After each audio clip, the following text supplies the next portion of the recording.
Good afternoon and welcome to this Canada School Public Service event on the role of managers throughout the procurement process. Bonjour, je m'appelle Emilio Franco et je suis le directeur exécutif de la direction de l'approvisionnement et du matériel au bureau du contrôleur général du secteur du Conseil du Trésor du Canada. J'aimerais commencer en reconnaissant que les terres sur lesquelles nous nous réunissons est le territoire traditionnel non cédé de le peuple algonquin à Anishinaabe. Je sais que les participants proviennent des différentes régions du pays et qui travaillent donc peut-être sur des territoires autochtones différents. Je vous invite à réfléchir au territoire sur lequel vous vous trouvez pendant quelques instants. Il s'agit d'une séance bilingue, donc n'hésitez pas donc d'utiliser la langue officielle de votre choix pour le temps des questions. Pour cette séance, j'ai le plaisir d'être accompagné de mes collègues Maxime, Marie-Hélène et puis Noshina, qui se présenteront dans quelques instants.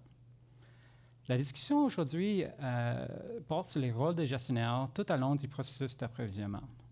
Nous l'abordons sur l'angle distinct des gestionnaires de l'approvisionnement qui pose une riche expérience de l'acquisition des biens et des services. Notre conversation vous permettra d'apprendre que suit l'importance de la collaboration entre les gestionnaires et les autres experts fonctionnels et la façon de répondre aux besoins opérationnels tout en respectant les politiques ainsi que les principes de valeurs d'éthique. Today, you'll hear the term business owner used frequently, and this is a term not to be confused with the owner of a business or a supplier, but really a business owner in the federal public service is the context is a public servant responsible for the business or program area for which a procurement is established. Business owners actually have distinct responsibilities outlined in the Treasury Board's Directive on the Management of Procurement, responsible for defining capabilities, intended business outcomes, and the achievement of those business outcomes and benefits following implementation. In other words, the business owner is the person ultimately accountable for the decision to procure and its outcomes. Most of the time, this is the manager with the budget. Most managers will procure something during their career and assume that role of a business owner. La plupart des temps, vous effectuez des petits achats à moyen d'une carte d'achat ou carte de crédit. Par exemple, pour acheter du papier et des fournitures du bureau.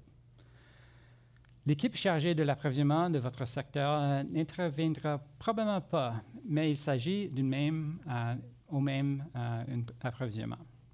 Cependant, de temps en temps, vous devriez acheter quelque chose un peu plus complexe. Peut-être vous avez un besoin de retenir le service d'une consultante pour rédiger un rapport, d'acheter un nouvel équipement pour votre laboratoire, ou d'accueillir un nouveau logiciel pour diriger une transformation opérationnelle. Whether you procure regularly or it's your first time, this can be daunting, and you may not know everything you need to do, but that's why every department has a procurement team, procurement experts there to help you along the way. As you'll hear during this session, we encourage you to engage them early and often. At the same time, when the procurement folks get involved, it's not over to you procurement. As a business owner, as a manager, you have important responsibilities that you're not absolved of.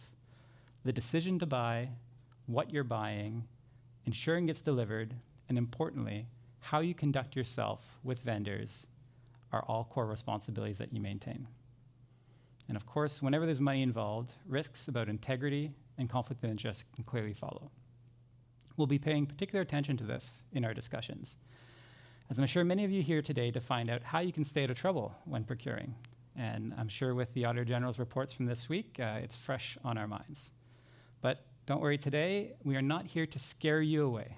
We're here to equip you on how to deal with these scenarios, while, to be honest, instilling a healthy dose of fear needed to respect the rules, sense danger, and navigate challenges.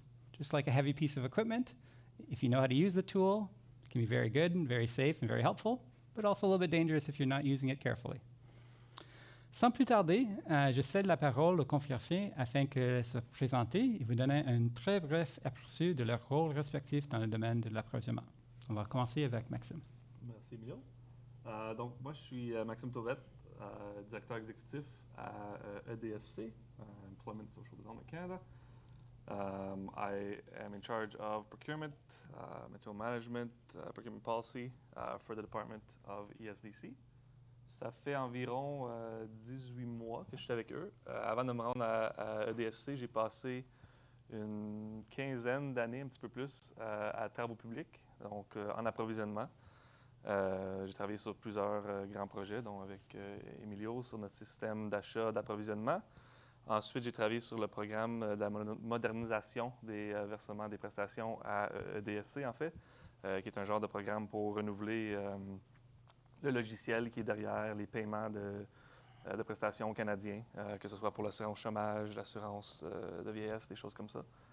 Puis, juste avant de traverser à EDSC, j'ai passé un an sur le programme de soins dentaires, qui était une priorité du gouvernement. Donc, on a mis un contrat en place avec la compagnie, en fait, qui aide à gérer cette priorité du gouvernement. Donc, j'ai passé toute ma carrière en approvisionnement. Donc, j'en ai vu plusieurs et j'ai des bons conseils où j'ai rencontré des bons clients, des bons propriétaires fonctionnels au travers des années. Donc, je suis excité d'avoir cette conversation aujourd'hui. Merci, Maxime. Et Marie-Hélène, you're our representative of the manager community today. Donc, si tu veux te présenter, s'il te plaît. Oui, Marie-Hélène Brisson. Je suis la directrice nationale de l'expérience du visiteur pour Parc Canada. Oui, je suis l'anomalie sur le panel aujourd'hui.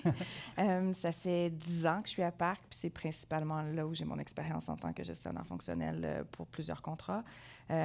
Certains d'entre vous ont peut-être réservé du camping dans votre vie en allant dans les parcs nationaux. C'est un des très gros contrats que mon équipe gère, entre autres, ou ce qui est au niveau des expositions, l'interprétation, toutes sortes de choses qui sont en lien avec les 23 millions de visiteurs qui viennent à Parc Canada à chaque année. C'est des contrats nationaux. Multiples provinces et territoires utilisent ces contrats-là, donc beaucoup de défis. Donc, j'ai hâte de partager cette expérience-là avec vous aujourd'hui. Excellent. Noshina. Hello, everyone. My name is Noshina Wright. I'm currently the Acting Director General of Procurement and Investment Management at Health Canada. I have been at Health for about 10 years, mostly in procurement, but I've recently expanded my horizons, and I'm now doing not only procurement operations and procurement policy reporting and oversight, but also investment planning and project management, and I also have material management under myself as well. At Health, we are in a shared services partnership, so we serve both Health Canada and the Public Health Agency of Canada, and we provide centralized procurement services for both. I've been in procurement since day one in the government. I entered in as an intern officer through PSPC and have had a couple of stints at Statistics Canada and Natural Resources Canada, but finally landed at Health, which I love. Thanks for having me. Excellent. So the first, so we'll have a bit of a question and answer period with the panel, and then we'll be opening up the floor to questions. So if you're online, please get your questions ready in the chat, and in the room, just get yourselves ready. We will have microphones. So just to kick things off, managers that are in the room listening in, they've probably been hearing a lot about procurement in the news. They're wondering, like, am I doing procurement? Do I have responsibilities? Like, when does that really kick in? Donc, pour Maxime et puis Marie-Hélène, à quel moment devient le propriétaire, à quel moment est-ce qu'un gestionnaire devient le propriétaire fonctionnel? Quels sont ses principaux rôles et responsabilités et quelles sont les compétences dont besoin de gérer les risques le plus importants dans le processus d'approvisionnement? Non, c'est une bonne question. C'est une question qui est souvent soulevée par nos clients. Nous, on appelle nos propriétaires fonctionnels, nos clients en approvisionnement. Puis c'est une question que, à la base, est très simple. Est-ce que tu es la personne qui a besoin d'une chose ou d'un service? Donc, c'est là que tu deviens vraiment un propriétaire fonctionnel, a business owner, as we call them in English. So, once you essentially identify a need for, either goods or services for your program, for whatever you're trying to run in your department as a public servant, that's kind of where you become a business owner. Qu'est-ce que ça veut dire? Bien évidemment, ça l'entraîne une panoplie de responsabilités, de rôles à jouer. Je dirais que le premier rôle, en fait, le plus gros, c'est vraiment, à la base, est-ce que tu as besoin d'un approvisionnement?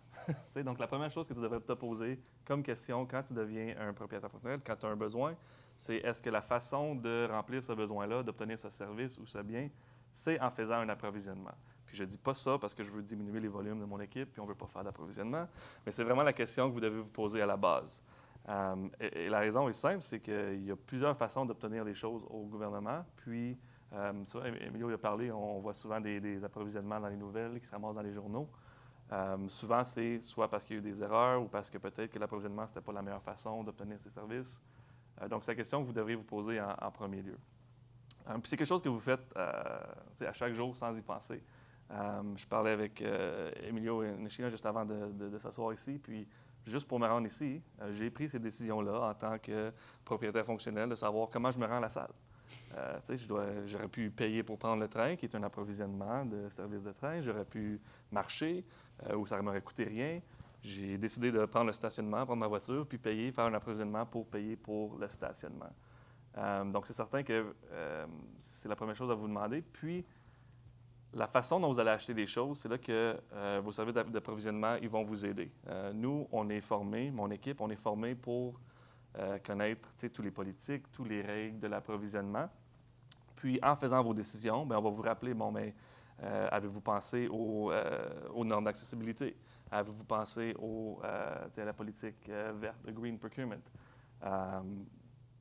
Puis ça s'applique même dans mon exemple. J'aurais pu, pour être plus vert, j'aurais pu choisir de prendre ma bicyclette, me rendre ici en bicyclette. Une norme d'accessibilité, comment j'étais pour me rendre au bureau. Fait que, c'est un petit peu le rôle des agents d'approvisionnement, mais vous autres, en tant que propriétaire fonctionnel, c'est vraiment est-ce que j'ai un besoin? Puis, deuxièmement, par la suite, si vous identifiez que oui, en effet, j'ai un besoin, est-ce que ça s'explique bien? Puis je ne dis pas juste pour vous-même, pour vous rassurer dans votre programme, mais si vous parlez à vos amis, si vous parlez à votre famille, des gens que vous rencontrez sur la rue la fin de semaine, est-ce que ça s'explique bien qu'on a utilisé de l'argent du gouvernement pour acheter la chose que vous avez besoin? Est-ce que c'est la façon la plus écologique d'obtenir ce que vous avez besoin? Est-ce que ça a été fait de façon ouverte, juste, où tout le monde a pu eu la chance de participer dans votre processus d'approvisionnement? Donc, c'est des questions que vous devriez vous poser en tant que propriétaire fonctionnel. Je vais m'arrêter là pour laisser Marilyn sauter un petit peu, mais je peux parler un petit peu plus après pour le type de responsabilités puis de rôle comme tel. Bien, pour faire un petit peu de pouce sur ce que Maxime dit, quand on pose la question à partir de quel moment, bien, c'est jour 1. Moi, quand je parle à mes gestionnaires ou aux superviseurs qui ont des responsabilités contractuelles à la première journée, je veux qu'ils soient impliqués. C'est pas l'équipe d'approvisionnement qui vont nous approcher pour nous dire « tu as besoin d'un nouveau système de points de vente », c'est nous qui doivent vous approcher. Donc, dès la première journée, si on veut que le produit, ça explique un peu ce que tu disais aussi, si on veut que le produit dont on a besoin soit exactement ce qu'on veut, il faut être impliqué dès le départ. Je ne m'attends pas à ce que mon équipe ou moi-même j'aie les connaissances complexes que vous avez en approvisionnement au niveau des lois et tout ça. Par contre, je connais mes obligations et mes autorités financières, puis je m'attends à ce qu'on connaisse en général les différents types d'outils. Mais c'est vraiment l'équipe d'approvisionnement de Parc Canada qui vont nous outiller puis nous aider là-dedans, avec d'autres équipes d'approvisionnement quand on a besoin d'aller avec Travaux publics ou avec le Conseil du Trésor. Mais je ne verrai jamais un contrat qui soit mis en place où mon équipe n'est pas impliquée parce qu'on représente, comme je répétais tantôt, les 23 millions de visiteurs qui viennent dans nos lieux. Donc, pour avoir un produit de qualité qui en vaut la peine. L'autre chose que je répète souvent, c'est qu'en tant que directrice, c'est mon autorité, c'est moi qui les signe, les contrats. Et je me pose toujours la question, Maxime l'a quand même dit, si mon président se fait demander d'aller au Parlement pour aller justifier le contrat que je viens de signer, est-ce que je suis à l'aise? Puis quand j'ai un doute, c'est qu'il faut retourner à la table à dessin où il faut s'asseoir ensemble parce que ça veut dire que ça ne fonctionnera pas. Je pense que c'est vraiment, vraiment important de se poser ces questions-là. Je pense que quelque chose que tu as touché aussi qui est important, tu as mentionné, de bien définir. Tu parles d'un système et définir. Ça, c'est un rôle qui est extrêmement important comme propriétaire fonctionnel. As a business owner, one of your key responsibilities is defining exactly what you're trying to procure. And I'm not saying, that doesn't mean I'm talking about putting hundreds of pages of requirements and going all the way down to like the little bolts and nuts of everything you want to buy. But it's about being clear, right? So if you're trying to buy a table, for example, not just write a statement of order that says, I need a table. Well, do you want a round table like this one? Do you want a square table? Do you want it to be this high, this high? How many legs do you want? These are the things I think you need to consider as well as a business owner. Marilyn talked about it. Our team is there to support you, but we are not technical experts in what you buy. We know procurement very well. We are experts in that. But you are always, and as a business owner, will always be the expert in the widget that you're buying or the services that you're buying. So it's on you to really be clear about what you buy. I think we've all kind of seen those drawings where it's like, the architect does a drawing, and then the contractor, what he builds, and then at the end what the client really wanted, and then none of the images match. That kind of summarizes the role as a business owner in terms of making sure you're clear in terms of what you want once you've assessed that yes, procurement is the way we want to go forward with. And so, Nashina, a lot of the times managers will they're approaching this for the first time. They don't know how to define requirements. They don't know, so they're going to need help, right? And so Marie-Hélène and Maxime have already started to talk about that collaboration between the business owner and the procurement team and engaging at the very beginning. So can you elaborate on some good procurement planning and some good examples of where that can really result in success and how that collaboration can help address problems before they arise? Yeah, absolutely. And before I give some examples, I want to clarify, procurement planning is not just about, enhancing your timelines and making sure that you can get your project or contract in place. Sorry, I'm saying project because I just switched to project management and I have to get back to the contracting world. To get your contract in place the date that you wanted. But it's also about having success at the end of the day, and also not only engaging with your contracting authorities, but also other key stakeholders along the way so that you can get to that success point. I think the process is really designed to support you. It's to allow you to think about all of the ground that you may need to cover that you may not have thought of from the first place. It'll allow you to look at key risks that you'll have to navigate, any policy obligations, and also to look at your departmental priorities to ensure they're aligned with what you want to buy. The early and ongoing collaboration will help identify procurement strategies from the get-go. It could identify risks such as sole sourcing or contracts with former public servants or any potential conflicts and how to mitigate those. And then also the early engagement with key stakeholders like those in IT, security, privacy, accessibility, legal, the list goes on and on. Strong planning also allows us to look at the contracting perspective in terms of our overall objectives and policy goals across the Government of Canada, such as opportunities to work with Indigenous businesses, environmental considerations, as well as socio and economic priorities. One other thing that you may not think about too in terms of procurement planning and that we're looking at health is we'll look at the whole plan and see if there's any commonalities across all of the input that we get from our branches. So if everyone wants to buy the same table, then maybe we can do one large procurement for the entire department and achieve economies of scale there and better value for money as well for Canadians. In terms of an example, I do have one, and it's still live, it's still ongoing, and we're working through it. At Health, we do have a few projects that we have on the go that require some support from IT consultants and professional services, but this is a spicy topic because, as we probably all know, we are all trying to reduce our reliance on professional services, especially within IT. That's a broader initiative going on. But the reality is we still have some right now that are midstream projects that require that support. We can't switch to an SBIPS right now, for example. So what we've done is we've collaborated with a few of our key stakeholders to plan out what those projects need. Key stakeholders include our digital transformation branch within Health Canada, our project management office, our business owners, of course, and the project managers, and procurement. And we're looking at an assessment of that. We're planning out what we will need, and we're going out strategically out on the street to make sure they're focused requirements that are going out and not umbrella contracts, if you will. So this is, of course, allowing for us to reduce the risk of not having that coverage, but also having a transformative approach that is still compliant with what we're trying to achieve in this space. Thank you. And actually, I mean, consultants is a very au jour thing to bring up. It's an opportunity for me to highlight that Treasury Board did release a manager's guide, so not for the procurement officer, but for managers, on key considerations when procuring professional services. And it asks a lot of the questions that we've already been talking about today, which is, first of all, do you really need that consultant? Could you hire someone? Is there some other, can you do a temporary, a student, another resource? Like, is there an alternative? Before you even buy, have you thought about alternatives? And for example, we often hear that managers say, well, I don't have the budget. I have operating budget, but I don't have salary. Mais si tu travailles avec vos agents de finance, il peut faire un transfert de opérationnel au salaire. Like you can do a transfer from salary to operational. These are things that you can do to enable. So that's always the first question. And then what outcome are you trying to achieve? We often approach professional services by saying, I need a project manager. Well, what do you actually need as an outcome? What are you trying to achieve? And that way you're not just managing someone that's just sitting there waiting for you to give them work, but they actually have something they have to execute against. They have an outcome they have to deliver on.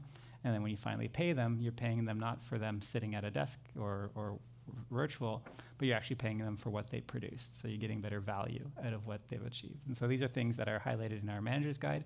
I encourage everyone to take a look. Also some nice little tips about how to manage the relationship with consultants as you go through that, because we will still be using consultants, but of course a hard look at how we use them and how we contract with them, really important to reduce our reliance on those consultants. And I think too, like you mentioned the manager's guide, like the role of a business owner, I think, well, the term business owner is fairly new from a policy perspective.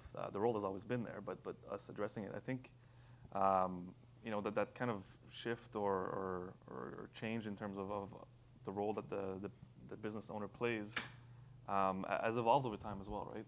I think when I think back to when I started in procurement, and you mentioned it a little bit in your opening remarks, it was like, okay, I need to buy a consultant, I need a project manager, it went to procurement, and then, you were begging for your client to kind of come to the table and help you out in procuring it.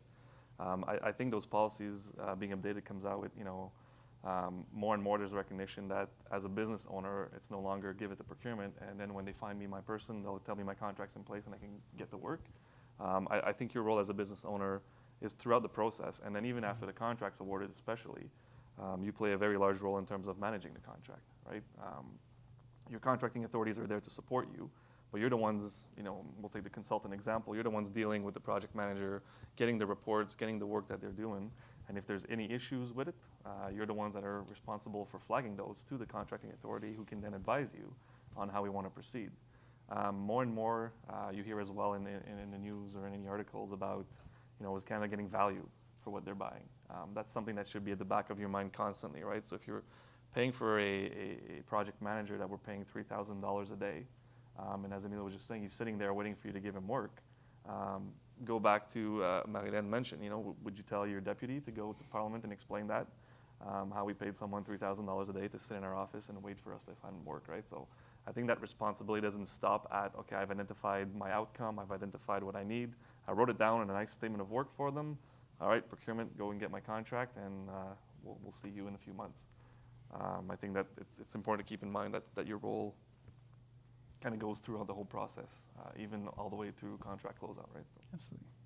So we're going to turn to a bit of procurement side, manager side for the next question. Donc, we'll start with Marie-Hélène et puis après ça, Noshina. Donc, on va commencer, Marie-Hélène, avec toi.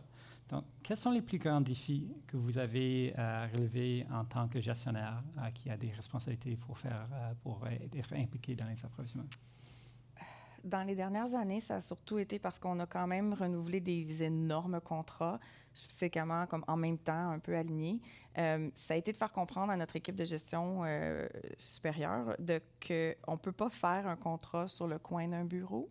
On a l'impression que c'est toujours une tâche qui est juste comme, ça va être facile, là. De toute façon, je vais le donner à l'agent de procurement, d'approvisionnement, c'est un peu ce que Maxime disait tantôt. Ce qui n'est pas vrai quand tu es le responsable du contrat, puis que généralement, c'est parce que si on va aller chercher ces contrats-là, c'est parce qu'on veut innover, c'est parce qu'on veut améliorer un service. Donc, si c'est le cas, on doit être vraiment impliqué dans sa définition, dans son implémentation, puis aussi de voir les suivis par la suite. Donc, une des choses qui a été un bon défi pour nous, c'est de faire comprendre qu'on avait besoin d'une équipe particulière, pas très grosse, 4 à 5 personnes, pour faire un renouvellement des services de réservation en ligne, de points de vente et de vente en ligne. Mais souvent, je me faisais demander à chaque année, « Mais t'as fini, là, c'est correct, ils peuvent retourner. » Non, c'est long, ça nous a pris 7 ans à se rendre.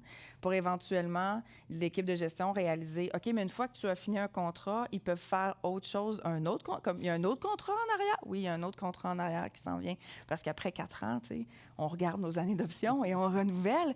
Mais ces gens-là se sont immersés du sujet, puis ils connaissent bien maintenant autant la relation avec l'équipe d'approvisionnement que leurs responsabilités au niveau des services numériques avec notre équipe d'études numériques à Parc. Donc, la valeur d'avoir des gens qui ne sont pas des experts en approvisionnement, mais qui peuvent naviguer dans la gestion de projet, Noshina en a parlé tantôt, là, un peu comme ça a été mon plus grand défi de dire, OK, mais ça n'arrivera jamais si on les laisse sur le coin d'un bureau. Ça va toujours être la dernière chose qu'on pense faire et on va faire des erreurs et on va avoir des contrats qui vont valoir peut-être trop cher ou on va avoir un consultant assis à rien faire.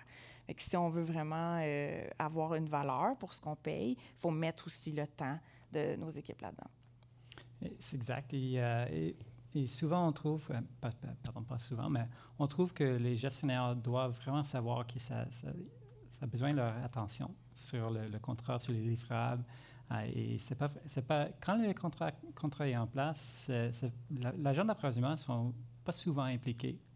C'est vraiment le gestionnaire. Mm-hmm. And so one of the things that the managers really need to be aware of is that like the management of the deliverable, making sure the work is getting done, making sure that the report that was written, you've reviewed it, and it's what you've expected, and it's meeting the quality, the requirements, and so on. That's the manager's responsibility. It's not the procurement officer's responsibility. If there's issues, procurement gets involved, and you can navigate, maybe a tough discussion with the vendor of saying, no, I'm sorry, what you delivered does not meet the requirements, and we're not going to pay you until it meets that standard. But that's the manager's job. And so you can't just be, waiting on the sideline. You have to be making sure you're diligent. If you've got time sheets that you're looking at them, was the time worked? Making sure that's documented on file, as we're seeing in some of the audits, things that may have been absent. But, what's coming out in audits is really, did we get value for what, as we keep saying, did we get value? So that's the manager's responsibility, making sure we got value and making sure that we documented that we did our diligence, ensuring that what was delivered was the value that we expected. And that second point is key, I think, like documenting it, right? Mm-hmm. And I don't want to jump ahead into Sheena. You guys are stealing my thunder. Yeah, I'll let you talk to your boss. But documenting it is key point in terms of the responsibility of a business owner to make sure that, when there's an audit and you've left the department, that we still have the documentation that, oh yeah, we did get value for this contract. Yeah. But I'll let, sorry, Noshina. And so over to Noshina, okay. What are you seeing, and you can talk about documentation as well, because this is probably one of the biggest challenges, but what are you seeing as the challenges the managers that you're dealing with are facing, like from your vantage point? Yeah, and I think we've, since the beginning, we've touched on it in a few areas. So one is I do find sometimes business owners are not super knowledgeable about procurement, only simply because maybe they only do 1 or 2 contracts a year, if that. And then during that 1 year, procurement can change. I mean, in the last 2 years, procurement has changed enormously in terms of our policy requirements and whatnot. So keeping up with that is nearly impossible for someone who's doing it maybe on the side of their desk or does it once or 2 times a year. So I think that unfamiliarity with the procurement rules can be a challenge. I see it often. And then, of course, compliant documentation to support that.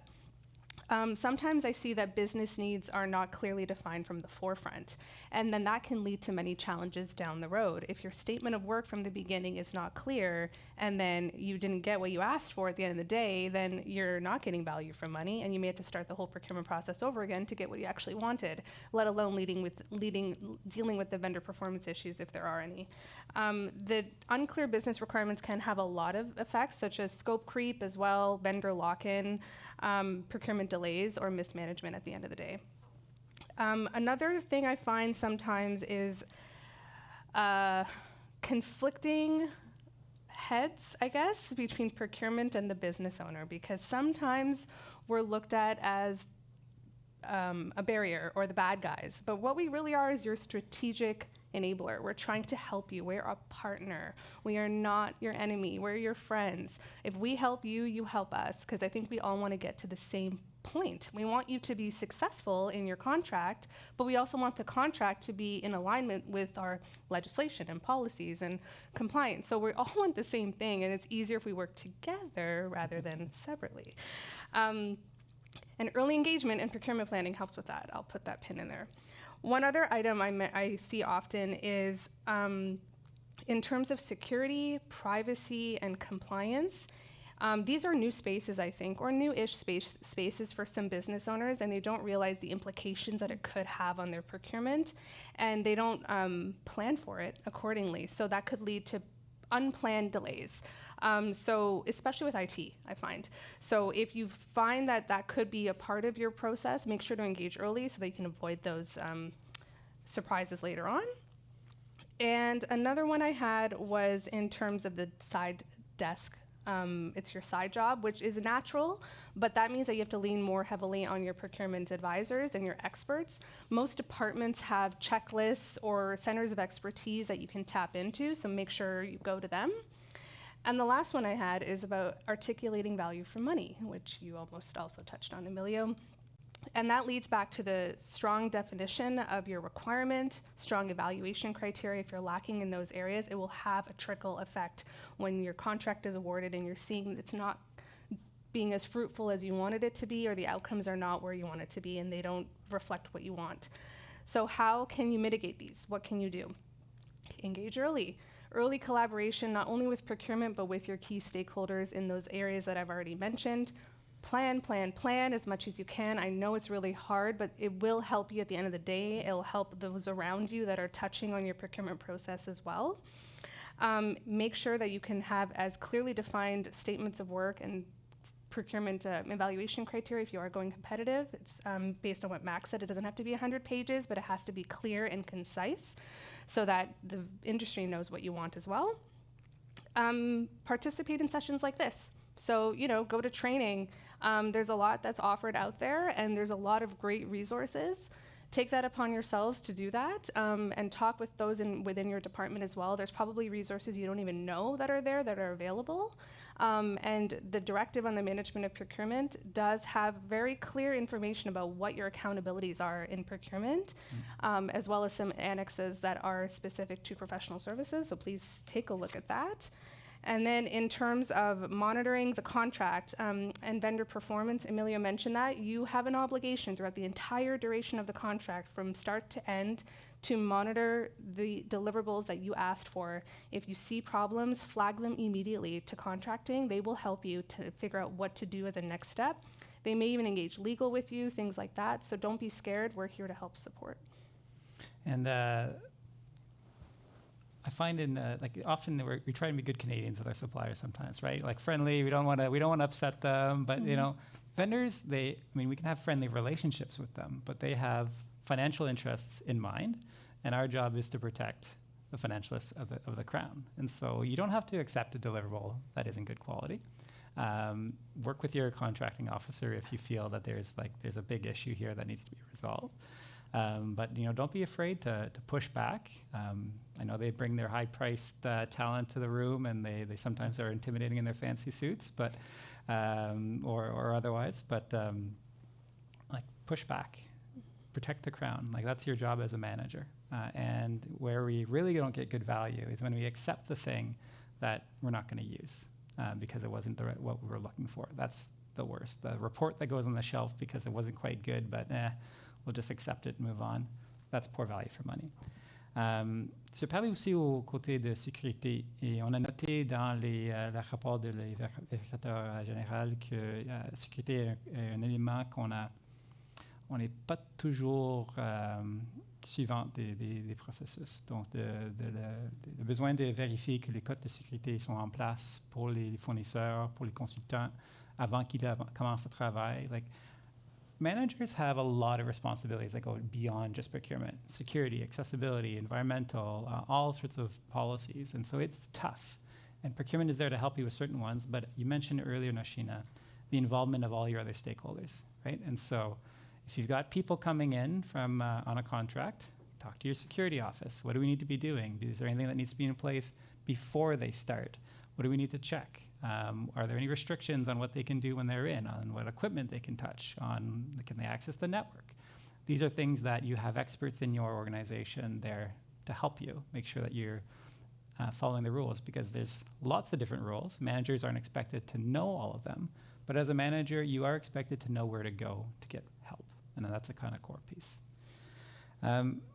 Donc, on va pour la dernière question avant qu'on tourne les questions des participants.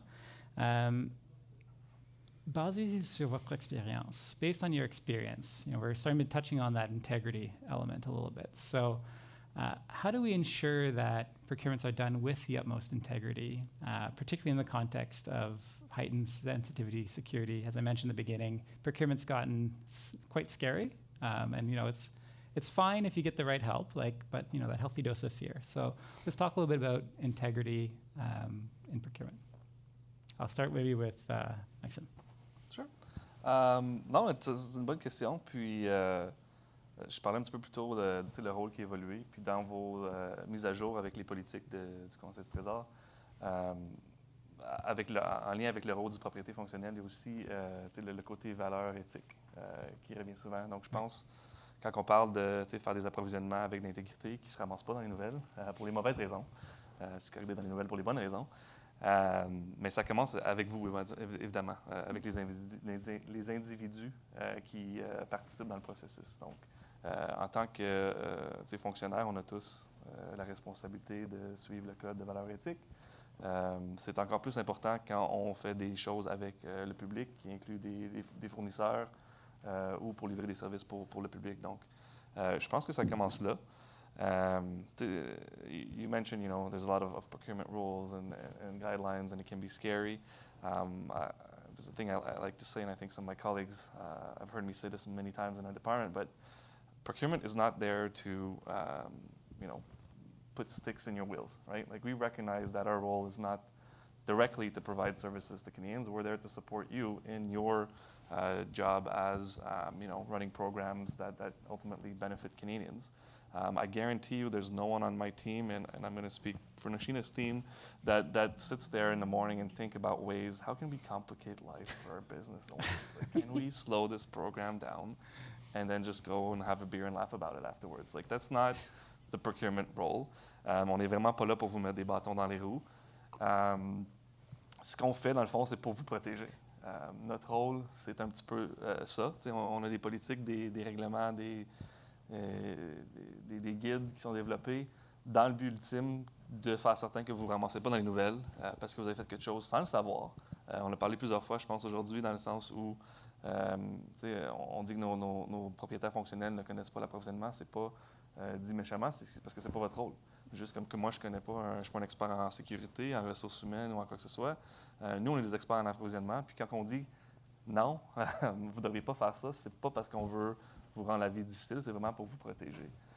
Donc, quand on parle de faire des processus d'approvisionnement avec intégrité, je pense que ça commence évidemment avec ça, mais aussi avec l'ouverture, la transparence. Je le compare souvent à quelqu'un qui se confie dans son avocat, puis qui veut lui dire qu'est-ce qu'il veut faire, mais ça reste entre nous deux. Les agents d'approvisionnement peuvent être dans le même sens. Un des enjeux qu'on voit souvent, c'est que le propriétaire fonctionnel va nous cacher un petit peu son but ultime de ce qu'il essaie de faire. C'est pas nécessaire. Vous pouvez être ouvert avec vos agents d'approvisionnement, dire que, regarde, je comprends que le processus c'est comme ça, mais pour telle et telle raison, j'aimerais qu'on dévie un petit peu puis qu'on fasse ça. Nashina puis moi, on était sur une autre discussion comme ça la semaine dernière pour les agents d'approvisionnement. Puis une des choses qu'on a discuté, c'est que l'approvisionnement, c'est pas noir et blanc. Oui, il y a plusieurs politiques, il y a plusieurs guides, il y a plusieurs choses en place qui gèrent le processus, mais il y a aussi beaucoup de flexibilité. C'est là que quand Nashina parlait d'engager avec les différents experts des différents domaines, ça inclut vos experts d'approvisionnement. Engager avec eux, discuter avec eux tôt dans le processus, puis ils vont pouvoir vous aider à gérer. Si vous essayez de faire quelque chose qui dévie un petit peu des politiques normales, ils vont vous aider à identifier le risque que ça cause. En tant que propriétaire fonctionnel et du côté de l'approvisionnement, on peut décider ensemble si c'est un risque comme ministère, on peut tolérer, présenter ça à la haute gestion, puis ensuite aller de l'avant avec notre approche. Fait que, pour avoir l'intégrité, quand il y a des revues, the Auditor General comes out with reports, it's not always about, well, you didn't follow the policy exactly how it's supposed to be. Souvent, c'est que oui, vous avez dévié la politique, mais vous n'avez pas expliqué pourquoi.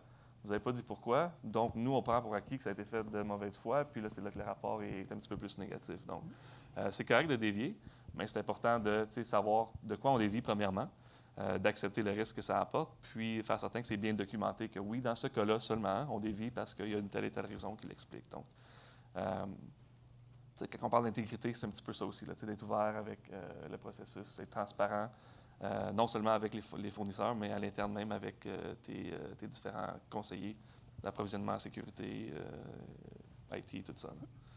One of the things I often say in procurement for anyone is that, like, at the end of the day, in procurement, we always talk about fair, open, transparent. And it's what do those mean and how do you apply it? So fairness means that the process is treating everyone equally. It's unbiased, and that there's, like, no matter who you are as a vendor, the process treats you equally. It's not fairness as in that person got an ice cream cone and I didn't. It's fairness in terms of the rules apply to everyone the same way. Openness means that everyone has an opportunity. So it's made, in government procurement, we post our opportunities publicly on Canada Buys, but everyone's got that opportunity. Everyone can participate. The process is open.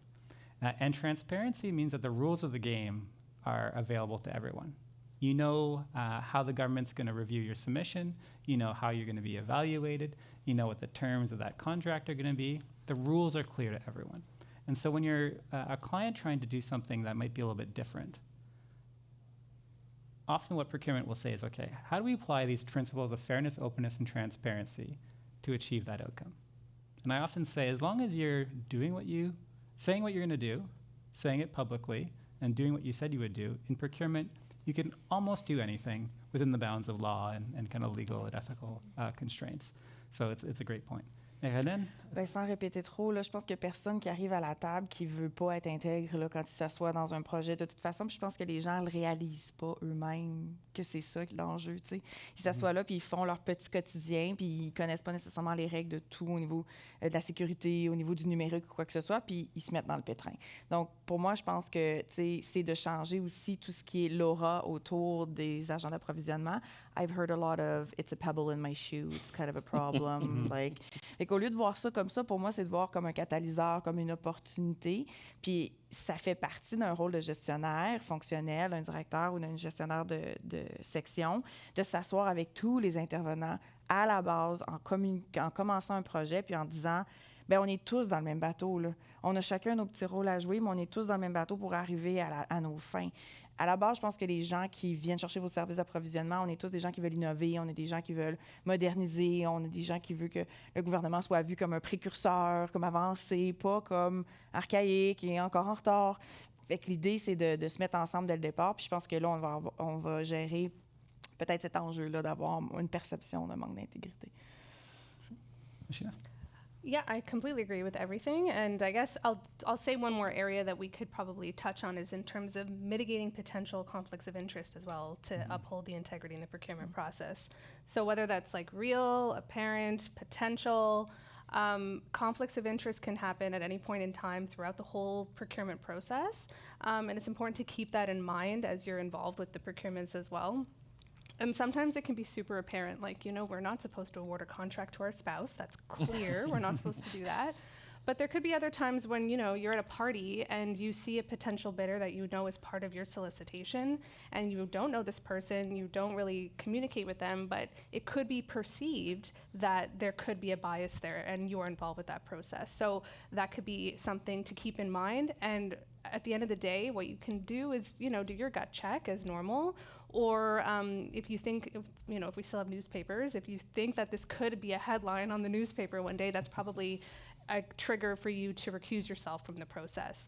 One easy way to do this is to just engage with your conflict of interest office. They will help guide you through that and to help you figure out what your pulse check feels and what you should be doing. And do those checks throughout the process as well, like I mentioned. I think that would help as well.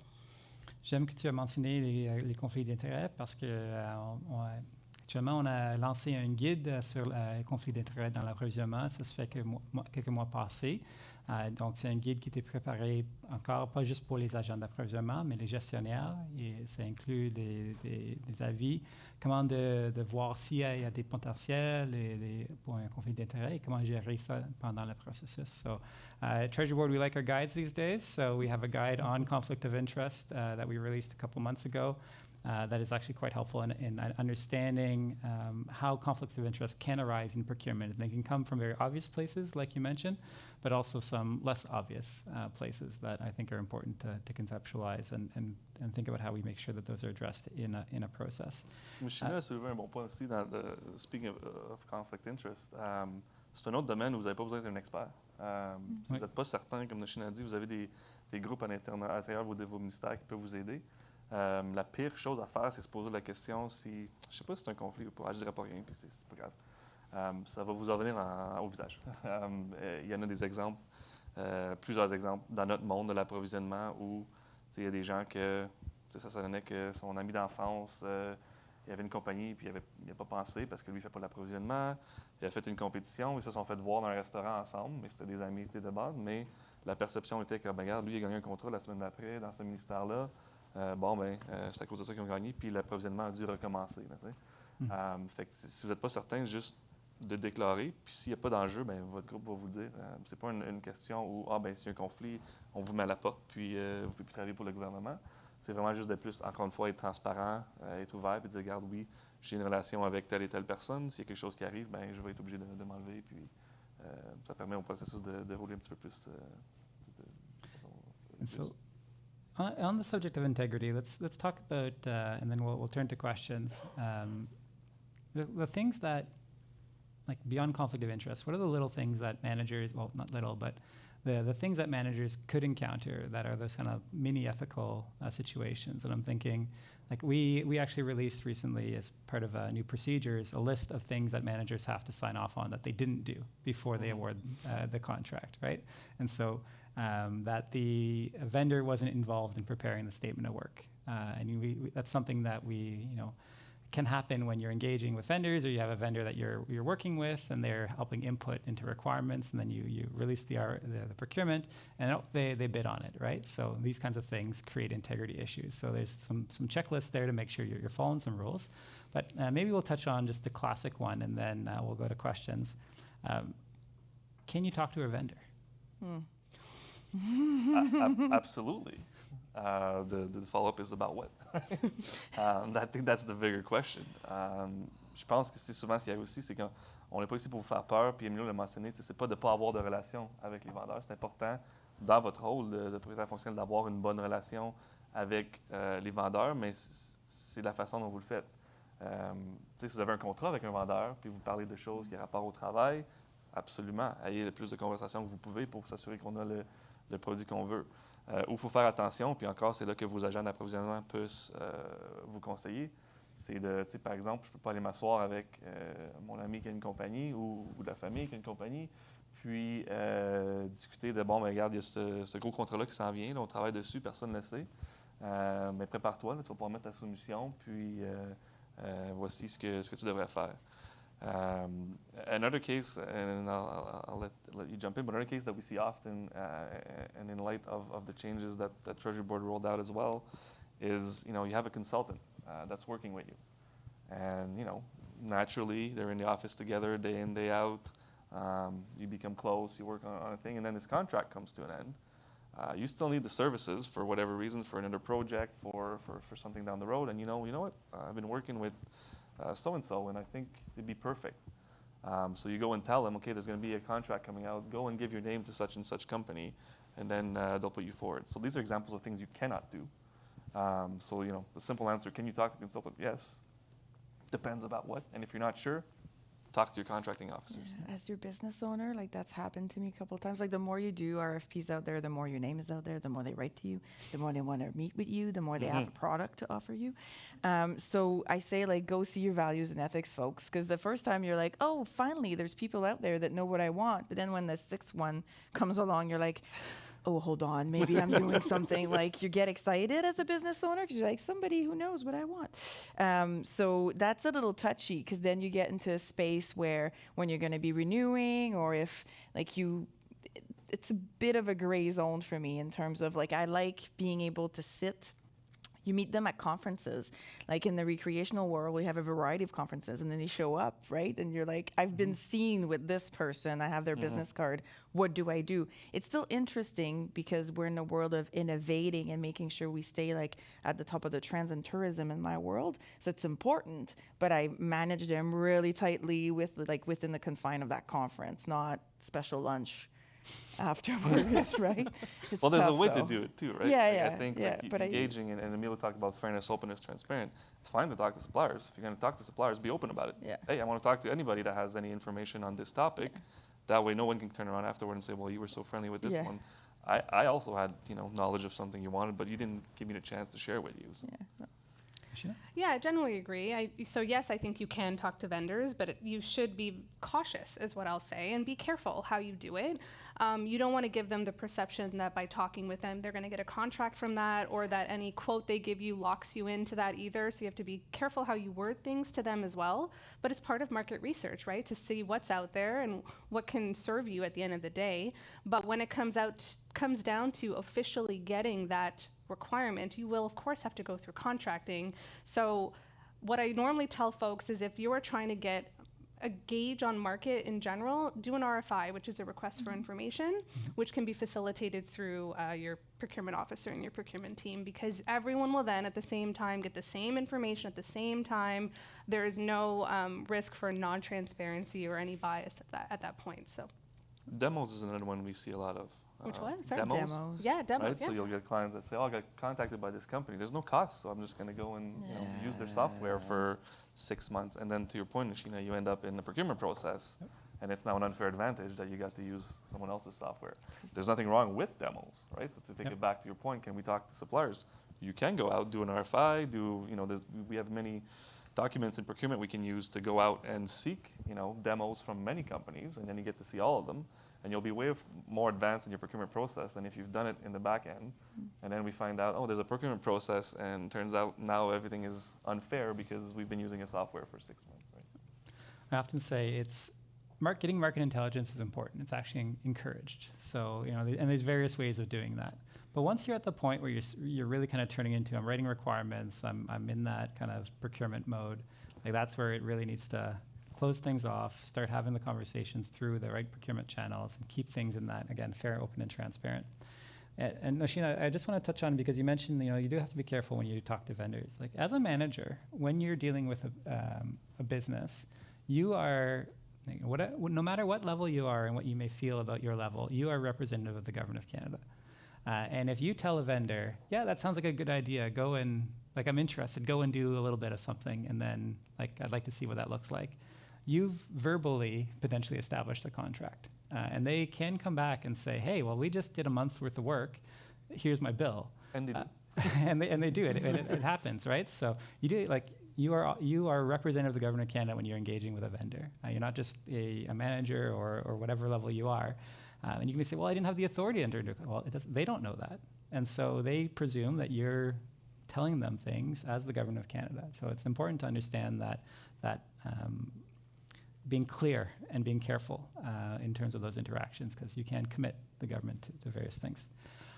OK, on va tourner aux questions pour ceux et celles dans la salle. On a des micros si tu veux poser des questions.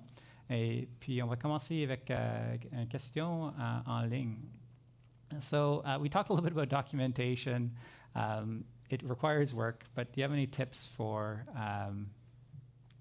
documenting a file well? Anyone on the panel, if anyone wants to take that. Sure. Yeah. Do it if you, okay. Yes, do it is my first thing. If you think that if it justifies your contract, if it justifies decisions, it should be on file. So give it to your procurement officer, because they will keep it on file for you.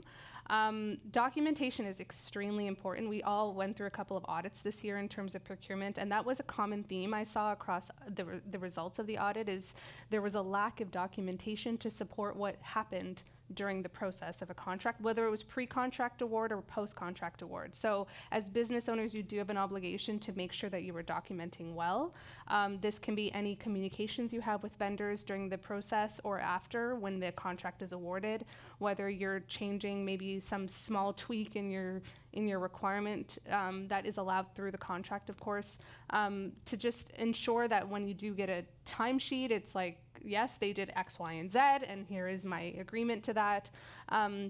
So I think, yes, those are my tips, I guess, is if you just do more than less, I think, is the bottom line for me. Yeah, and it goes back to what we talked about in the beginning, right? When you're asking yourself, should I even procure? And can I explain this procurement? Can my deputy go to committee and explain to Parliament that this was a good idea? Anything you have that helps support that should be documented and be kept on file, right? And it's the same as anything else in this process. When you're not sure, should I keep this? Should I not? Ask questions. Just keep it. Talk to procurement. Keep it until someone tells you no, it's not needed. But for the most part, it will be, keep it. Especially nowadays, electronically, it's pretty easy to keep everything on your file. It's not just about like procurement audits. Like what I see a lot right now is IT and cybersecurity audits on some of the products that we buy. So it's a small portion, I guess, of the overall contract that we did, but often because we manage them as projects, they're going to end up in that big pile of elements we save for the procurement. Yeah. And one of the things, so actually under policy, there is a list of some documentation that has to be there under our policy. It's not all encompassing. But one of the things that we recently added is, who is the business owner? The name of the business owner on the procurement file, because there have been some situations where it wasn't clear who was involved and who's ultimately accountable for making certain decisions. And so we now have a requirement. And again, it's not to scare you, but you, as a manager, as a business owner, your name now has to be in the procurement file clearly as the person that is accountable and responsible as the business owner for that procurement. And I think that's an important piece of accountability, but also, we need that paper trail to know who made the decision. There's a question here that I'll just take. So, est-ce qu'on va avoir des cours dédiés pour les fonctionnaires? There's going to be courses dedicated for business owners. And so, yes, actually, well, right now there are some courses associated with delegated authorities. So there is authority delegation training. We are in the process right now of working with the Canada School to update that training to be reflective of these new the new policies that are in place and the new requirements. So if you're someone with a Section 32 financial delegation authority, that will be a new course that will be coming out in the near future. As well, we are working on updating our procurement courses. And even though the procurement courses are written for procurement officers, particularly the more introductory courses, this is something that would be great for business owners to take because it gives a little bit of the fundamentals. And actually, I think I don't want to say a date here, but sometime later this month, we are launching a new procurement introductory module with the Canada School. That it will be a great place for managers to go to just get that 30-minute overview on what is procurement all about, what are some of the rules, and what are the key some of the key things to think about, and that's a great thing to start there. If I can throw a plug maybe for my own department, but talk to your contracting officers. I know in our department we do have courses for our clients, for business owners in terms of the basics geared towards our specific department, but it'll give you the basics of what procurement can do. It's very likely that if you talk to your procurement officers, they probably have something like that they can point you to as well in your own department. C'est le bon point. Donc, si tu veux des autres conseils sur l'approvisionnement, même si tu n'as pas un approvisionnement en cours, votre équipe d'approvisionnement probablement ont des conseils, des guides, des formations, ou peut juste s'asseoir avec toi et parler un peu de peut-être tes besoins, est-ce que ça va être vraiment un approvisionnement, même si tu as une idée, comme on a dit, parler déjà, de collaborer tôt, même si tu ne sais pas qu'est-ce que tu vas faire, juste parler avec eux pour discuter des idées et ça peut t'aider à former et de conseiller votre stratégie pour l'approvisionnement. We'll go to the next question. In your opinion, based on experience, this is an interesting one. Who's responsible for what? I like these questions, right? Are we going to answer this one? Who's usually responsible for security requirements or assessments when putting a contract in place? Procurement, business owner, both? I think you should write down our answers. Oui, c'est ça. Voir si on a la même réponse. Business owner, in my experience. But for mine, I would go both in terms of, and I guess it depends how you read the question, but you're right, business owner is responsible for writing the SRCL, documenting what the security is, but as a procurement officer, we still have a role to make sure you've done it. Yeah, right? Sure. So we will absolutely validate to make sure that so. But the answer to the question is the type of, if you go into IT security even more detailed, it's really the business owner that can answer all of that. And just maybe we talked about this earlier, it doesn't mean you have to be an expert in security. You have security experts, right? It's your responsibility to document what the advice they're giving you and make a decision if they're giving you options. But it does end up being your responsibility to talk with security. Right. I agree. I think it's both, but there's also security that also has a responsibility in this space, right? So they will take a look at your requirements, business owner, and then they'll say, okay, you have the right security requirements or not to reflect that. So there's three players, in my opinion, right, in that space. So I'll give the official Treasury Board answer, which is that ultimately the business owner is responsible for the requirements. Right. And the business owner has to be informed by whatever experts they need, including security, including contracting, but the manager, the business owner, is responsible for the requirement, point final. When the contract is put in place, there are responsibilities for, particularly for security and contracting, to make sure those requirements are respected. In some departments, it's the contracting group that is validating the security on behalf of the business owner. Some departments, the business owner has a responsibility. Important to clarify in your department how that process is run, because it does differ from organization to organization. And you can't just assume that it was done by the other party, because that's where nobody does it, and then we have security gaps. But at the end of the day, as the business owner, you are responsible for your requirements, and you are supported in that through the various experts that exist in the process. On a quelqu'un dans la salle qui veut poser une question. Bonjour. Bonjour. Merci pour la conversation. Richard Deneau de SPAC. So I know at least 3 of the 4 presenters. Marie-Hélène, bonjour. Bonjour. My question is, so I'm working in policy, procurement policy right now, and souvent on reçoit des questions, des approvisionnements, puis la réponse est toujours ça dépend. It's almost always it depends. And often we provide an answer after discussion that comes down to it's a business decision, okay? And I wonder, when we say it's a business decision, we being procurement, let's say, does the business owner hear, oh, he said we can do whatever we want to? Or, what do you hear when you hear business decision? And then part 2 for maybe Max and Noshina, Emilio too maybe, what should we be, comment est-ce qu'on devrait encadrer cette phrase? Like what should we include when we say it's a business decision? Merci. I may be a bit of a different business owner than others, but I think, again, it goes back to our financial delegation and our authorities. So at the end of the day, I know very well as an executive, when I put my name on that contract, I am scared a little bit, just the right level. But I made the decision based on all of the advice that procurement, IT, security, everybody gave me. And I'd much rather you give me a little bit of a sandbox than giving me black and white that does not meet at all my requirements, right? Like, I will own it the moment I put my name on that contract. And again, it goes back to my deputy head's going to go to Parliament and defend it. And yes, I will have to accompany him to that said meeting. But at the end of the day, I don't see it as PSPC gave me the go-ahead and I said yes and I signed it because PSPC told me to. Right? So I think especially when you want to innovate in different fields, like at Parks Canada, we are a bit of an oddball. We don't fit in the boxes. It's different. We're about fun, recreation. We want to make it easy for people with a lot of barriers in terms of IT security and procurement. So when you give me a larger sandbox, I'm happy with that. I think for part 2, it goes to communication too, right? I'd be very disappointed if we have procurement officers that respond with just, it's a business decision.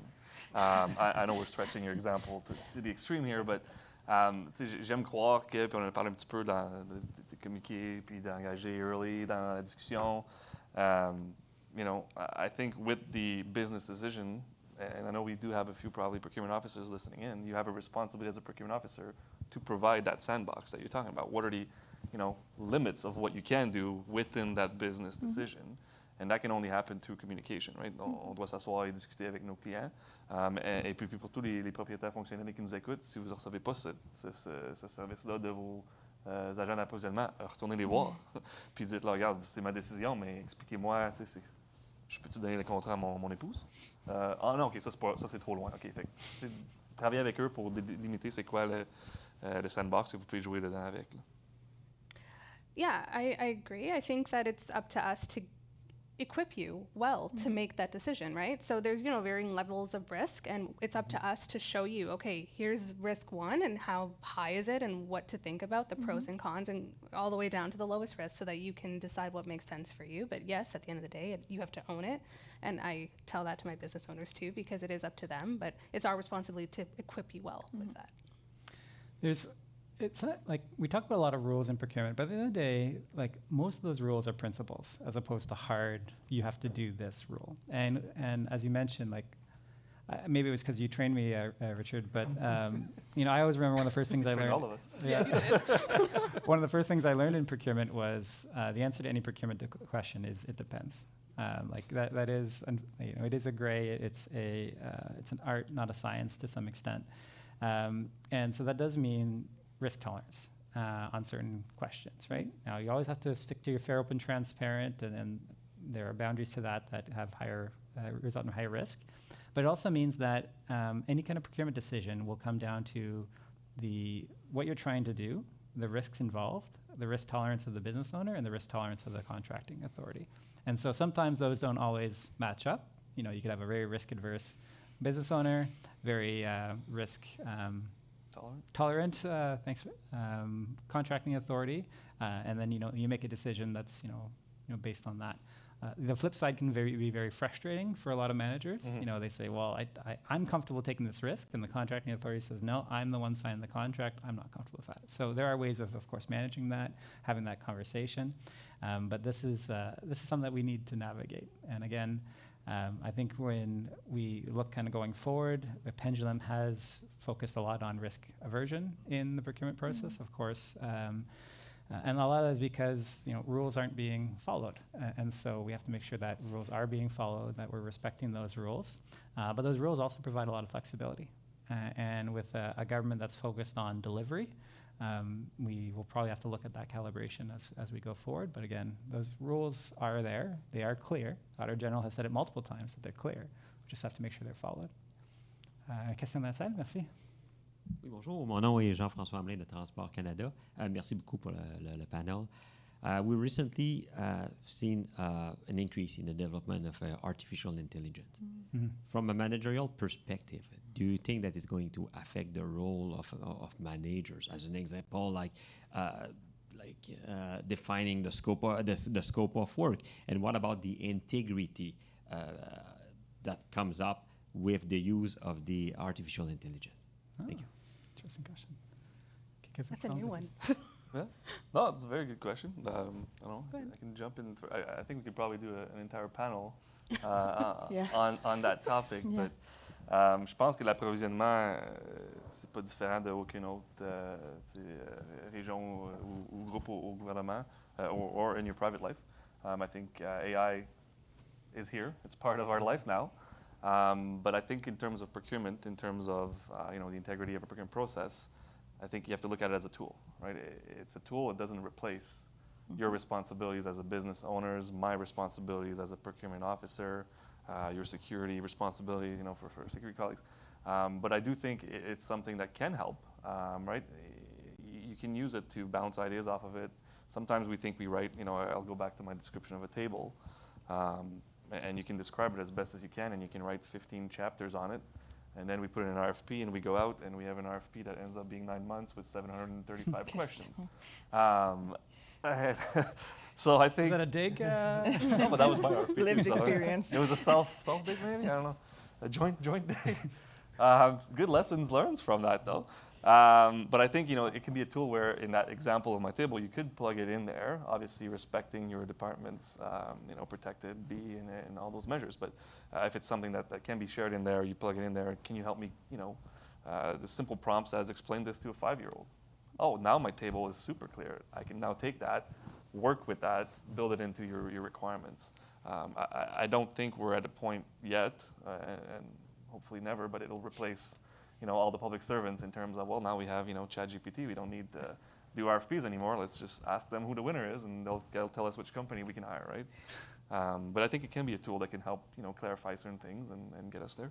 Je veux peut-être amener comme le composante de l'autorité fonctionnelle. Là, on se fait pousser énormément par la haute gestion pour aller avec des services d'intelligence artificielle. Nous, on se pose beaucoup la question parce qu'on est encore là dans un domaine touristique, un peu plus ludique. Les gens peuvent se commander une pizza sur ChatGPT. Moi, j'en ai des vice-présidents qui m'arrivent en me disant « Je peux-tu planifier mon voyage avec ChatGPT? » Tu fais comme « OK, attendez un instant. » Mais comme nous, on se fait pousser là, vos clients, ça veut dire que vous allez devoir nous aider, autant nos équipes de TI, là, mais nous aider à voir comment on les intègre, ces technologies-là, à l'intérieur. Tu sais, si on lit un petit peu ce qui se passe avec le gouvernement en ce moment, puis les lettres de mandat qui sont sorties, il va en avoir de l'IA dans notre environnement. Fait que comment on fait, nous, c'est ce qu'on se demande à part, comment on fait pour influencer? À ce moment-là, moi, tu sais, c'est de définir le carré de sable de l'expérience du visiteur, où est-ce que je veux l'amener, pour aller en amont avec nos exécutifs, dire, bien, c'est là qu'on devrait aller. Ça, c'est trop loin, ça, c'est pas assez. Ça, c'est le sweet spot. Puis après, c'est de travailler avec vous au niveau de l'approvisionnement, comment on peut le faire. Mais c'est pas quand ça va arriver. C'est pas si ça va arriver, c'est quand ça va arriver. Et je pense qu'il y a des façons aussi, il y a des opportunités qui sont là avec AI aussi, dans le sens où, je fais l'exemple de ChatGPT, c'est un AI qui est public, on peut mettre des choses dessus, mais je pense que il va y avoir des opportunités dans le futur où les gens d'approvisionnement, des propriétaires fonctionnels, on peut travailler avec nos gens d'IT, puis amener l'intelligence artificielle à l'intérieur de nos murs gouvernementaux. Puis, si on peut avoir un genre de AI éventuellement, où je sais qu'il y a des projets qui travaillent déjà là-dessus, mais on rentre tous nos RFP qu'on fait, toutes nos demandes de proposition là-dedans, puis ça nous fait une genre d'analyse. Puis plus tard, quand on achète toujours la même chose, c'est un outil qui peut nous dire, regarde, la dernière fois que vous avez acheté ça, vous avez fait ça, puis ça a causé des problèmes parce que tel et tel critère n'était pas bien défini. Ou des genres de bases de données pour si j'achète des services professionnels. Et voici le genre de critères qui seraient peut-être applicables dans ton cas pour un gestionnaire de projet. Donc, je pense qu'il y a des opportunités là.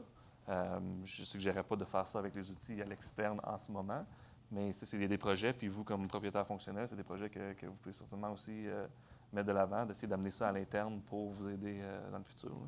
Nishina, I don't know. Yeah, I think it is here, and I think it's a space to watch because it's very rapid what we're seeing that it can do. I don't think that it can replace, to Mac's point of like replacing the bidding process or whatnot. I think it can be a good place to do pulse checks. If you have a statement of work, you can, and it doesn't have any protected information, you can plop it in there and it can maybe help make things more concise. But I would still rely on the business owner to still use their own mind and their eyes to do that review before submitting it to procurement. Same thing with my contracting officers. I would want them to do the same thing.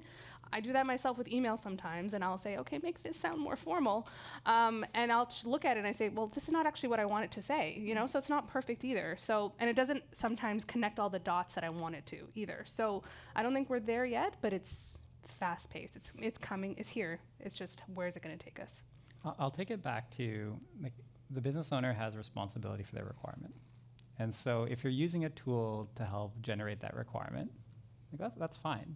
But you're responsible for that. So you got to make sure that whatever's generated, you're aware of, what you're asking, that you've read it to make sure that it's valid. But in a world where most people have never written a statement of work in their career, and you've been tapped on the shoulder, hey, Andrea, I want you to lead a new transformation initiative, and yeah, you're going to have to write an RFP for a new system that's going to replace our reservation system. Oh my goodness! Okay, maybe I start and say, what does a statement of work look like for a new reservation system? What kind of outcomes should I be asking for? That's a good start, but you still have an accountability for that, and you're still going to have to work with all your experts around security requirements, accessibility requirements, so on. So at the end of the day, that's your responsibility. One thing to watch out for is that bidders are starting to use artificial intelligence to respond to government opportunities. And while that's fine, what it means though is that they may not have a full appreciation of what they committed to in their response. So these are the types of things that are new things to watch out for, right? Which is, does the bidder actually have an appreciation of what they said they would do, particularly if that bid forms part of the contract? And of course, as public servants, maybe we do start using artificial intelligence to help evaluate bids. If we got 1,000 pages from a vendor, right? Currently we have to everyone has to read it, everyone has to score it, and so on. There are tools that we can use, but at the end of the day, there is a policy on decision making using artificial intelligence tools, and it talks about how to make ethical decisions and how to arrive on those decisions, and how humans, at the end of the day, have to make a decision. At the end of the day, it's a tool. On a une autre question en ligne. C'est un peu spécifique à l'approvisionnement nuagique. Donc, c'est une question que, est-ce que notre discussion change dans le contexte de l'approvisionnement nuagique? So, does the role managers versus procurement change for procuring a cloud or software as a service procurement? Thoughts? Well, in my recent experience, to have two different systems that are all cloud-based, I am the business owner because it is not a business enterprise solution. So it's not something that the entire agency would use. It's very focused towards visitors. So being the business owner, we ended up being the ones procuring with strong help from our IT and obviously procurement folks. But at the end of the day, the end goal and the need we had is very niche in the government setting, but for 20 million people, but niche in the Government of Canada setting. For us, if it is something that would be a business enterprise, so used across the agency, that would be like IT that would be leading on things like that. Mm-hmm. Yeah. Just that point, like one of the things we're seeing on the big IT initiatives is this question of who's the business owner on a big IT initiative. Yeah. Is it the IT organization? Is it the program area responsible? These are things that departments are actually struggling with. Yeah. Who owns the project? But not just who owns the project. It's an IT solution. The IT is doing a lot of the work, but it's in support of a program area. And so, who's managing the vendor? Who wrote the RFP? These are important questions that actually, like the bigger and more complex IT initiatives, struggle with. Mm-hmm. Absolutely. Ultimately, like my personal view is that it's the program trying to deliver something. And they, again, may be relying on IT heavily, but program trying to deliver a service to Canadians is ultimately generally where the business owner lands. Like who's got the money? Typically, it's not IT with the money. Mm-hmm. It's the program area. But another good one too is you've been involved in some of these big. Well, I've said this before too, and just maybe with my clients, but I've always said, if I pull this requirement, if I cancel this contract, who's going to scream the loudest, right? So that's a good way to identify your business owners at times as well. Like, if I don't do the thing you want to do, who's the most upset about it? Probably won't be IT because they have other projects to move on. And to your point, I think it would be the program trying to deliver it. And then just to kind of close on this question too, I do think I don't think it matters what you are buying when you're speaking about federal public procurement. I think the roles remain the same. As a business owner, you have the same responsibilities. Je pense que la question vient tout bien d'un endroit où ça, c'est au niveau des approvisionnements. Comment tu appelles ça? Nuagique. Okay. Cloud. J'ai toujours appelé ça cloud, mais ça, c'est de mon côté franco-ontarien. Oui. Mais tu parles de cloud. C'est quelque chose qui est plus récent. Fait que, je pense qu'il y a des challenges, c'est un petit peu plus difficile à savoir exactement comment est-ce qu'on va l'acheter, comment ça fonctionne. C'est certain que depuis plusieurs années, on a des experts à SPAC, à SSC qui se sont très bien informés et qui sont rendus un peu plus experts dans le domaine, mais je pense que la question vient plus parce que c'est nouveau. Tu pourrais prendre le même exemple avec I know we invent, teleportation tomorrow. Well, I can tell you right now, my officers would not know where about to go to start buying that and how and the impacts. But the responsibilities remain the same. You're still responsible to defining your requirement. We're still responsible to ensuring a fair, open, transparent procurement. Doesn't matter what you're buying. So one of the other questions we have here is around vendor performance. And so the question is a bit specific to departments. Some departments have vendor performance policies. Is there a template for this? So let's just talk about maybe more generally, like vendor performance, approaches to managing issues with vendors. Maybe I'll start with Marie-Hélène from a manager perspective. Like, have you encountered situations where your vendors are not performing, and how are you approaching dealing with that? Yes, and it goes back a little bit to what you were saying earlier. We're very Canadian and we want to be really nice, and a lot of times, like, I remember one of my colleagues was like, oh, they're our partners, and I was like, well, for the price we pay them, I mean, like, sure, like, I want a good relationship, Right. but they're paid to do the work. Is it being done? So yes, we do it without being a policy. We do have in each contract something that is an evaluation, that consistently reviewing performance, or whenever we launch big initiatives, we kind of do a postmortem and figure out, okay, how did that go? And it's happened. I think we've mentioned it a little bit earlier, but as a business owner, it's also really important to have the guts that when the contract is not going well, or the service provider, the vendor is not giving you what you need to move in the different steps. I've had to terminate a contract with PSPC for a vendor that was not going to be able to deliver what we needed after 1 year only. It's scary because you're like, oh my God, I'm going to go back through RFP, and I don't want to do that. But I think it's our responsibility to make sure that we, it's taxpayer dollars at the end of the day, right? So super important. No, music to my ears. I mean, no, I think you're right. We talked about this a bit earlier in terms of the role of a business owner. You're the one that's doing the work. You're the one that's closely working with the vendor. So if there are issues, as procurement officers, we rely heavily on you to tell us. Sometimes your officer could be managing a dozen, 15, 20, 30 contracts. They don't necessarily have the time to spend and monitor every single one of them, but if there's an issue that's raised, their time will shift to, helping you and solve that issue. So I think, ultimately, I think it would rest with the business owner, but again, you have questions, bring in your procurement officer. Yep, I agree. I mean, we're none the wiser, right? So until you flag it to us and that you need help if you're not sure how to navigate it, we're there to support. But yeah, I'm glad to hear what you guys are doing. That's great.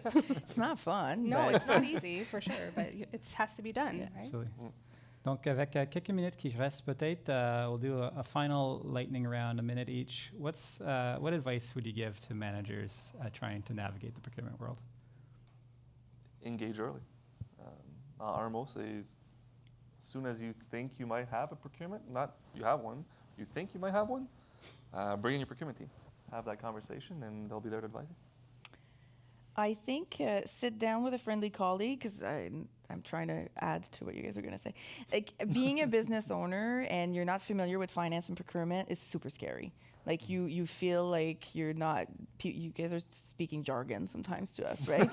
But like those kind of lunch and learns and asking a colleague in procurement for coffee without the pressure of doing a contract, for me, that's what was helpful at the beginning, and understanding, okay, how do I navigate this within my agency before I get to a point where I need to ask you questions and then I don't understand what you're telling me.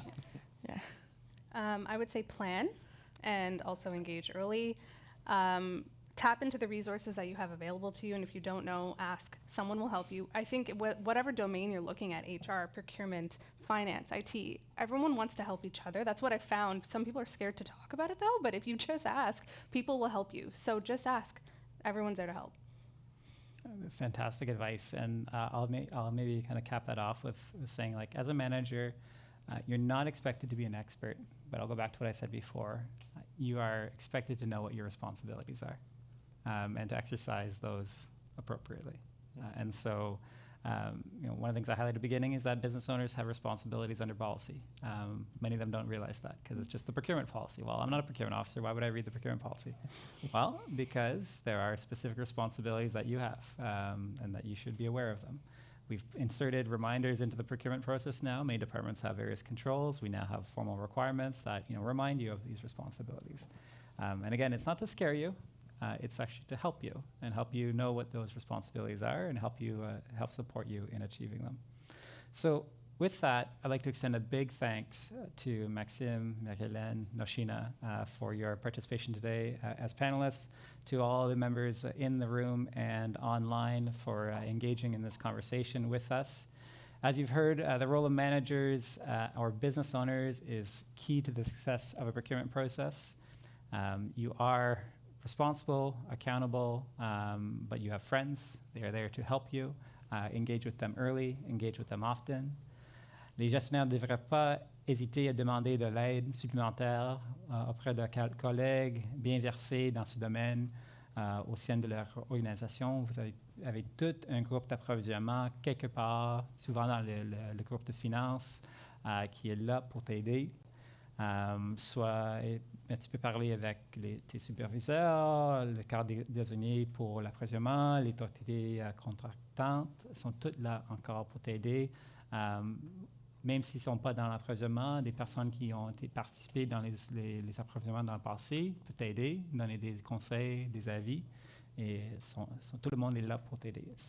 It's not scary if you have the right help. Piece of that, as I mentioned at the beginning, a piece of heavy equipment can be scary at first, but if someone teaches you how to use it, gives you a respectful fear of where you can get hurt, but with the right training, with the right support, you're fine. TBS will soon be sharing some additional resources for business owners on our investment management GC Exchange site. So we are actively using GC Exchange now here within the Treasury Board Office Controller General. We have a site, just for people that aren't aware, procurement is part of the broader investment management policy suite. And so when you hear the investment management community, procurement falls underneath that. And that's where you'll find our information. Vos commentaires sont très importants et je vous invite à remplir l'évaluation électronique pour la présente séance que vous recevrez au cours des prochains jours. L'école aussi vous proposera d'autres événements et de vous encourager à consulter le site web pour obtenir les renseignements les plus récents et vous inscrire à prochaine occasion d'apprentissage. As I mentioned as well, we soon have some training coming out, introductory training, yes, for procurement officers, but actually quite beneficial to business owners and managers. We are updating the authority delegation training, which is coming in the near future. And these are all going to be additional resources that are there to support you as managers. We have the Manager's Guide, Key Considerations for Procuring Professional Services on our website, which is a great tool for helping someone that is about to engage on a, needing consultant or some kind of services. Our guide for conflict of interest, as well, a great tool to help support the integrity of the process. So after all those pitches, with that, I hope that you have enjoyed today's session. It was Friday the 13th, which I didn't say at the beginning, not to jinx us, but I think it was a great day. I wish you a wonderful one. J'espère que vous avez aimé l'événement d'aujourd'hui et je vous souhaite une excellente journée. Merci beaucoup.